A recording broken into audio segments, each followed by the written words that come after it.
This past week, I went to Lauderdale to preview for you guys some Lexus and Toyota products. The GX wasn't there, but the 4Runner was, and you now have three similar sized vehicles all on the F platform that are SUVs within the Toyota and Lexus lineup. You have the new 4Runner coming out next month, January 2025.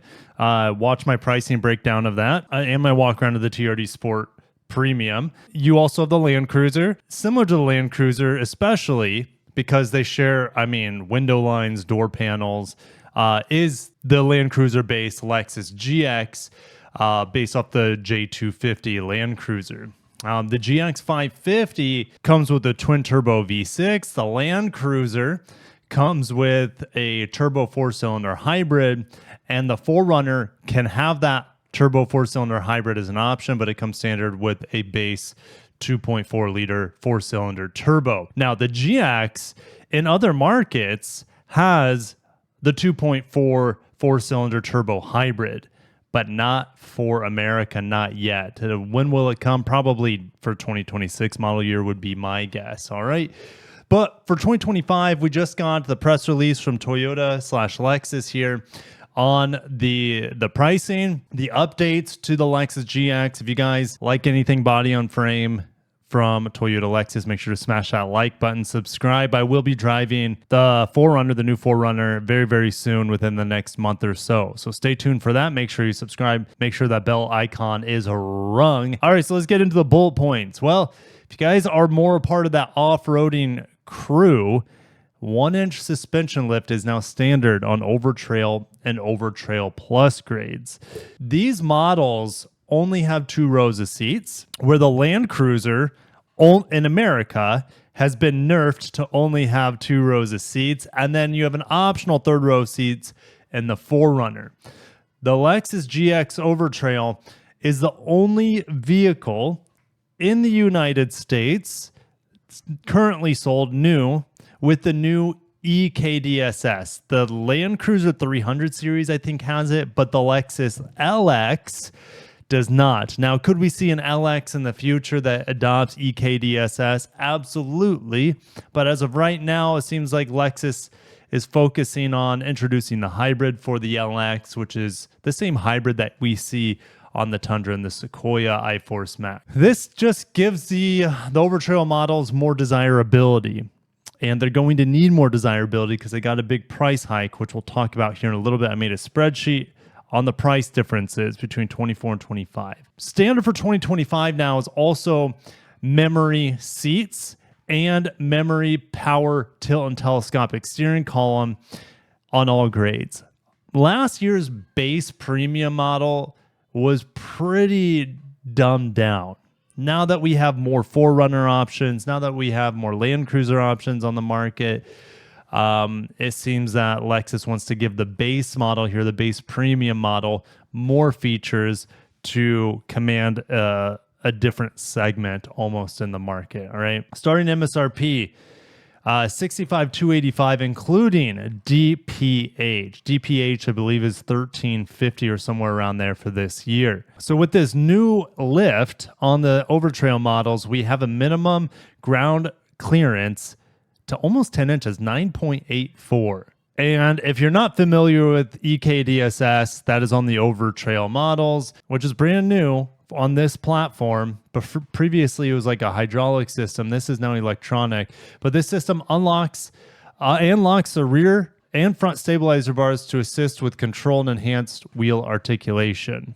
And here is the new pricing. Doesn't mean anything until we look at last year's pricing. So this is all Lexus GX, and we'll talk about Land Cruiser and 4Runner comparisons here in a little bit. The base trim is the premium. It's got a cool $1,035 price bump compared to last year.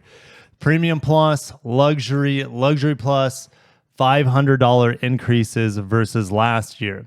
If we look at the Overtrail models, to get that suspension lift, apparently Lexus is charging over $3,000 for that suspension lift. I mean, this doesn't sit well with me to see this sort of huge price jump, but guys, look at the 4Runner price jumps from last year.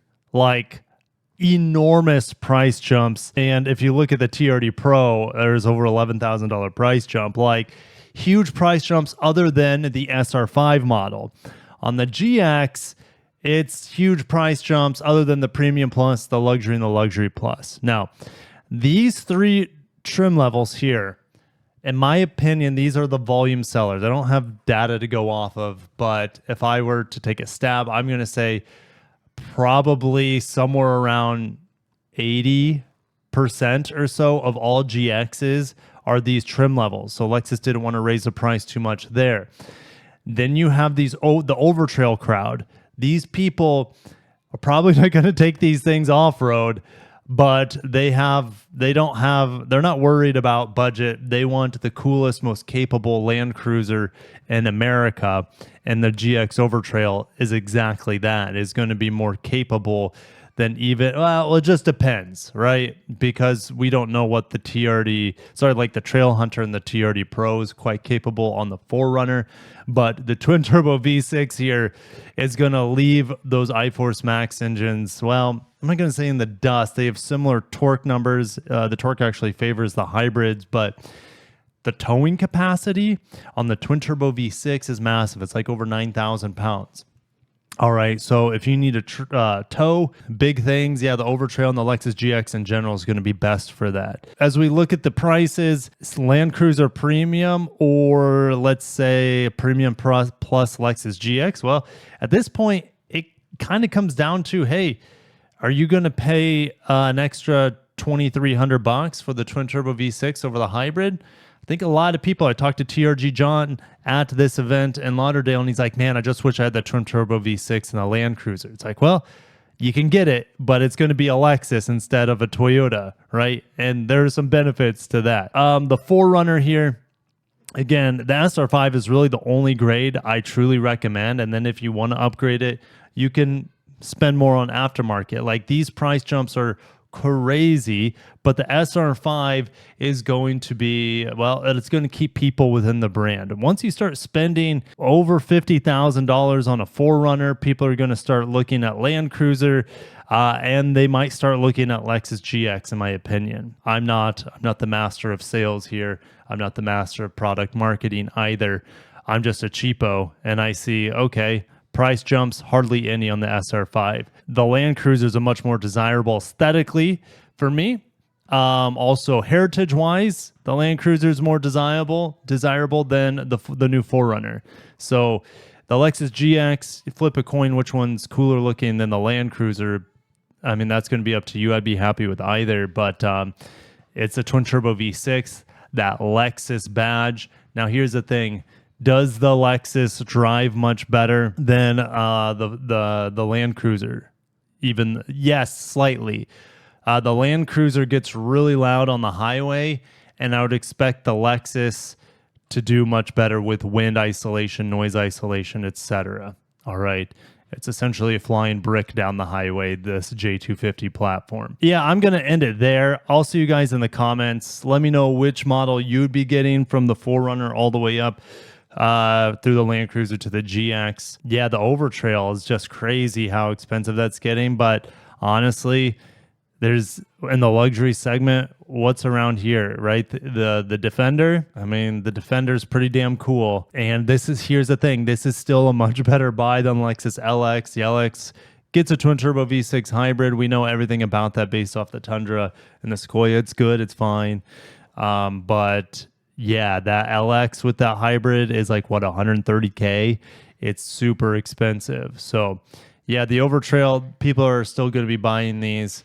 Even though we have a price increase, they won't have to worry about putting a lift on it. Well, I mean, unless they want to put a larger than 1-inch lift on it. So yeah, it is what it is. I'll see you guys in the comments. I love the GX. Can't wait to drive one again soon. And we know most people in a GX are mall crawling. Most people in a Land Cruiser and 4Runner in America are mall crawling anyways. But yeah, I'm going to shut down. Thank you guys for watching. Stay tuned for more price updates. And any update on the Toyota and Lexus end. Guys, please check out my second channel, Kreifel Cycles. on the journey to 1,000 subscribers. I'd love to have you along to get you guys up to speed on motorcycles. Obviously, I have a couple myself. I also have the Honda Moto Compacto. It's in this box in my garage right now. Still have to unpack it. All that coverage is going to be on my second channel with the Moto Compacto motorcycle news, as well as some excellent moto vlogging and just having a good time on two wheels. If you guys enjoyed that coverage, head on over to Kreifel Cycles. I'll put it in the description and in the comments below. And I'd love to have you subscribe and join me along the way.